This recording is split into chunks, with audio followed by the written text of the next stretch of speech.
Hello, today is Friday. It is July 27, and the reading for today is Luke 23. We are deeply into the story of Jesus' crucifixion, his trial, and the sacrificing that he does for us. Indeed, the story of the crucifixion is central here, including the story where Jesus is crucified between two thieves. And the verses that caught my eye in this very sobering chapter come from verses 12 and 13, where one of the thieves says to Jesus, "Remember me when you come into power." And Jesus replied, "I promise that today you will be with me in paradise." Now it's clear why the thief would be thinking about his future.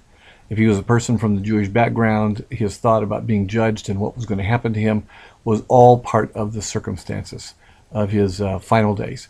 And he was thinking about that most likely. Now, the other thief was too, but I guess he was fully in the zone that religion didn't matter and nothing mattered except what was going on in his life.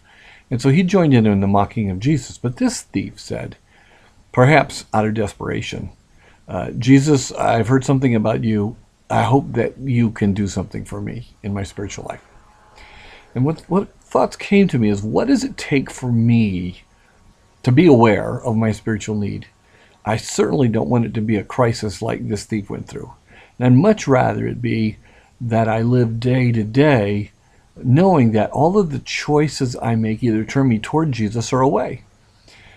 There's certainly been times when I have been smacked in the face with my spiritual need. It's been very clear, and I've had to react to that and needed to. But then one of the things I notice about me, maybe you, is that when we react out of desperation or crisis, often the choices don't remain.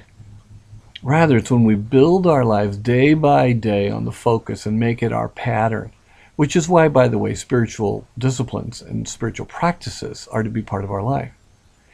So what does it take for me to be focused on Jesus and His Spirit making me like Him?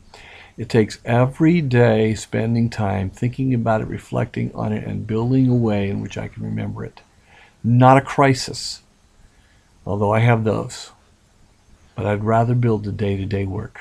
As this weekend comes, perhaps an opportunity for me and for you to reflect on what does it take for you to be conscious of your need to be connected to Jesus moment by moment.